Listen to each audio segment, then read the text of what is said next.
Chapter 15 of the Chautauqua Girls at Home. The Chautauqua Girls at Home by Pansy. Chapter 15. Marion's Plan. "Miss Wilbur, Miss Wilbur, can't we go in Miss Lily's class today? Our teacher isn't here."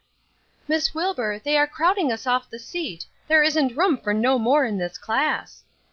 "Miss Wilbur, Sister Nellie can't come today. She has the toothache. Can I go in Kitty's class?" Every one of these little voices spoke at once. Two of the owners thereof twitched at her dress, and another of them nudged her elbow. In the midst of this little babel of confusion the door opened softly, and Dr. Dennis came in. Marion turned toward him and laughed, a perplexed laugh that might mean something besides amusement. "What is it?" he asked, answering the look instead of the laugh. "It is everything," she said quickly. "You mustn't stay a minute, Dr. Dennis. We are not in company trim to day at all. Unless you will do the work, we can't have you."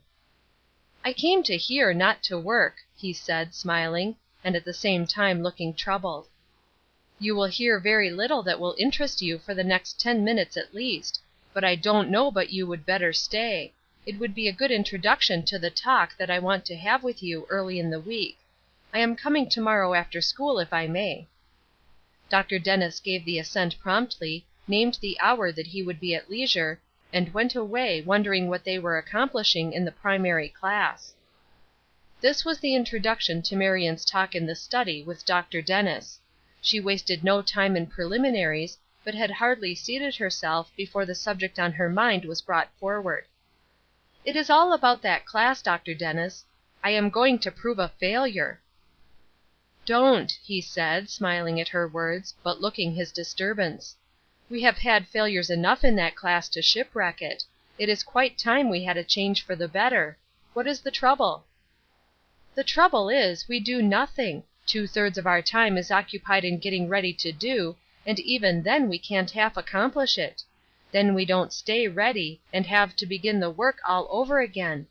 Yesterday, for instance, there were 3 absences among the teachers. That means confusion, for each of those teachers have 7 children who are thus thrown loose on the world. Think how much time we must consume in getting them seated somewhere, and under some one's care; and then imagine, if you can, the amount of time that they consume in saying, 'Our teacher doesn't do so, she does so.'" "What is the reason that the teachers in that room are so very irregular?" "Why, they are not irregular; that is as Sunday school teachers rate regularity. To be sure, it would never do to be teaching a graded school, for instance, and be as careless as some of them are about regularity. But that is a different matter, of course. This is only a Sunday school. But for all that, I think they do as well as the average.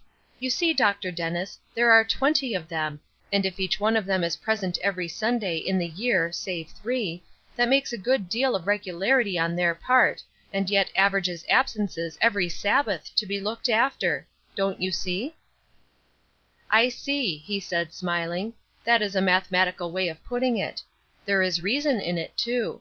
How in the world do you manage when there are vacancies?" "Which is always," Marion said quickly. "There has not been a Sabbath since I have had charge when all the teachers were present, and I have taken pains to inquire of the former superintendent, who reports very much the same. Isn't it so in all schools, Dr. Dennis?" "Of course there must of necessity be some detentions, but not so many, probably, as there actually are, if we are in the habit of being very conscientious about these matters. Still, I don't know that we are worse than others. But you haven't told me how you manage?" "I manage every way. There is no set way to do it. I stand around in much the same state of perplexity in which you found me yesterday. The children each have their special friends who have been put in other classes, and they are on the qui vive to be with them, which adds not a little to the general confusion. Sometimes we have a regular whirl about of seats, enlarge 2 or 3 classes, and crowd some seats most uncomfortably, leaving others empty.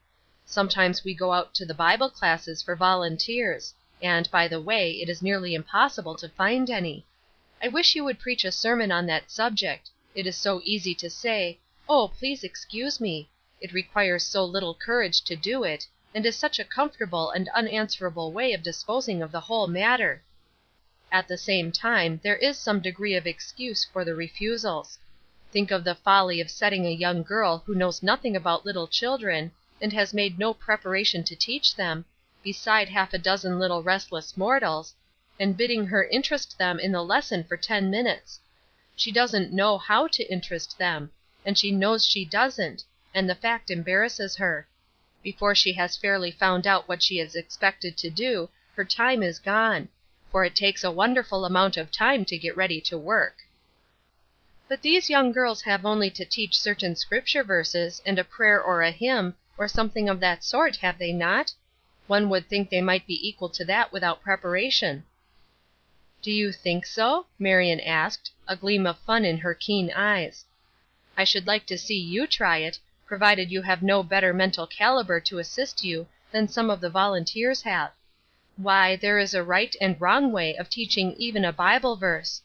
Do you know, sir, that you may repeat over words to children, like a list from a spelling lesson, and they will get no more idea of it than if it were a French sentence, and will be able to commit it about as readily?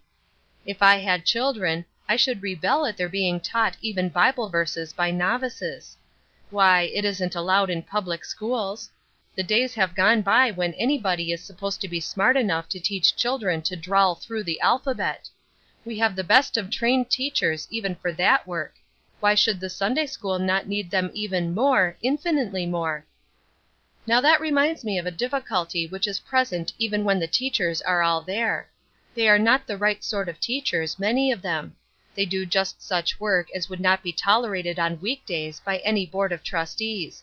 They whisper to each other, sometimes about the music which they are practicing, sometimes about the party that is to come off to-morrow. These are the exceptions, I know; but there are such exceptions in our school, and human nature is much the same the world over. I presume they are everywhere; at any rate, we have to deal just now with our school, and I know they are there. Dr. Dennis, there are at least 7 of those 20 teachers in my room who ought to be in good, solid, earnest working Bible classes, getting faith for help every Sunday; getting ideas that shall make them of use in the world, instead of frittering their time away on what at best seems to them but a very mechanical work, teaching some little children to repeat the 23rd Psalm or to say the Lord's Prayer. The very fact that they do not recognize the dignity of such work unfits them for it, and the fact that they have no lesson to teach, I mean no lesson which they have to prepare carefully, excuses them from any attempt at Bible study." "I believe you would make an excellent lecturer, if you were to take the field on a subject that interested you." This was Dr. Dennis's most irrelevant answer to Marion's eager words. She was not to be thrown off her theme. "Then I shall try it, perhaps, on this very subject, for it certainly interests me wonderfully. Indeed, I am practicing now, with you for my audience." "Don't think I am not interested, for I am," he said, returning to gravity and anxiety on the instant. "I see the subject to be full of perplexities. The class has seemed a bewildering one. The idea of putting the babies away alone in their own room fitted up for the purpose, and feeding them with milk until they are old enough to bear strong meat, has been something of a hobby with me. I like it theoretically, but I confess to you that I have never been able to enjoy its practical workings in our school." "I don't wonder," Marion said with energy. "It works most distressingly. I am coming to the very pith of my lecture now, which is this. I have been teaching school for more than 7 years. I have taught all sorts and sizes of pupils. I had a fancy that I could manage almost anything in that line, believing that I had been through experiences varied enough to serve me in whatever line I could need, but I have found myself mistaken. I have found a work now that I can't accomplish. Mind you, I don't say that no one can do it. I am not quite so egotistic as that. If I do lecture, I have only to say that my teaching in that room is a failure, I can't do it, and I mean to give it up." "Don't," Dr. Dennis said nervously. "You will be the 3rd one in a year's time." "I don't wonder. I wonder that they are alive." "But, Miss Wilbur, you are a dark and gloomy lecturer. When you demolish air castles, Have you nothing to build up in their places? Would you send the babies back into the main room again to be worn out with quiet and lack of motion? Not a bit of it. I like the baby room plan as well as any mortal, and I have a remedy which it seems to me would arrange the whole thing. Of course it seems so to me. We always like our own ways. The truth is, Dr. Dennis, I like nurseries, and think they ought to be maintained, but I don't like the idea of too many mothers there. Just what, in plain English, would you do, my friend, if you were commander-in-chief of the whole matter, and all we had to do was to obey you? It isn't at all modest to tell, Marion said, laughing, but it is true. I would banish every one of those 20 teachers, and reign alone in my glory. No, I wouldn't either. I would pick out the very best one among them, and train her for an assistant. And manage the whole number yourself. Why not? There are only 100 of them, and I have managed that number for 6 hours a day, 5 days in a week, without difficulty. Well, now, let me see just what you think you gain. It would take too long to tell. In my own opinion, I gain almost everything. But in the first place, let me suppose a case. We have one good teacher, we will say, in that class, who knows just what she is about, and comes prepared to be about it. She has, say, 2 assistants, each carefully trained to a certain work, each understanding that in the event of the detention of the leader, one of them will be called on to teach the class, each pledging herself to notify the other of necessary absences. Don't you see that it will rarely, if ever, happen that one of the 3 cannot be at her post? The very sense of importance and responsibility attached to their office will lessen the chance of absence, while one teacher in 20 is almost sure to be away. Then we have those young girls in their places in the Bible class, learning to be teachers indeed. But, Miss Wilbur, would not such a work be very hard for the leader? Why harder than the present system in our school? I think, mind you, that it wouldn't be nearly so hard. But for the sake of argument, I will say, why any harder? Why cannot her one assistant relieve her in just the same way that the other 20 are supposed to do now? Is there any known reason why 100 children cannot repeat the Lord's Prayer together as well as have a lesson taught them together? Children like it, I assure you.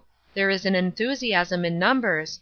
They would much rather speak aloud and in beautiful unison, as they can be trained to do, than to speak so low that the recitation loses half its beauty, because they must not disturb others. Then, I don't know how it is with other teachers, but, theoretically, you may plan out the work of these young teachers as much as you please, and, practically, they will do very much as they please. And it is a great deal harder for me to sit listening to a sort of teaching that I don't like, and know that I am obliged to be still and endure it, than it is to do it myself. The idea that 1 hour of work on the Sabbath is so fearfully wearing is in my humble opinion all nonsense. Those who think so have never been teachers of graded schools 6 hours a day, 5 days in the week, I don't believe. However, that is my opinion, you know. I may be quite as mistaken as to theory. But I know as much as this. I am sure I could do the teaching alone, and I am sure that I can't do it with 20 helpers, so I just want to give it up. Don't give up the subject yet, please. I am interested. There is an argument on the other side that is very strong, I think. You haven't touched upon it. I have heard a good deal said, and thought it a point well taken, about the personal influence of each teacher. A sense of ownership the teachers of large classes can hardly call out because of their inability to visit their scholars, and to be intimate with their little plans, and with their home life. Marion did a very rude thing at this point. She sat back in her rocking chair and laughed. Then she said, "We are dealing, you remember, with our school. Now, you know the young ladies in that class. What proportion of them, should you imagine, without knowing anything about the facts, do really visit their pupils during the week, and keep themselves posted as to the family life of any of them?"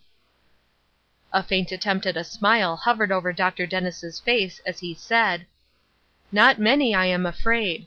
Indeed, to be very truthful, I don't believe there are 5." "I know there are not," Marion said decidedly, "and my supposition is that our school will average as well as others. There are exceptions, of course, but we are talking about the average. Now, that item sounds real well in a lecture, or on paper, but when you come to the practical part they simply don't do it. Some of them know no more how to do it than kittens would, or than Ruth Erskine knows how to call on the second stratum of society in her own church." Whereupon both pastor and visitor laughed. Dr. Dennis had heard of Ruth's attempt in that line. "We have to deal with very commonplace human beings, instead of with angels. I think that is the trouble," Marion said, returning to the charge. "We can make nice rules, and they look well and sound beautifully; then if we can carry them out they are delightful, no doubt. But if we can't, why what are we going to do about it? If the ladies in question were salaried teachers in the day school, a board of trustees could come together and dismiss them if they did not obey the laws. Who thinks of such a thing in the Sunday school? It is like calling all these teachers together for a teachers' meeting. You can call them to your heart's content. I know you can, for I have tried it; and if there is not a concert or a tea party or a lecture or a toothache on the evening in question, some of them will come, and the others won't." Chapter 16. Recording by Tricia G.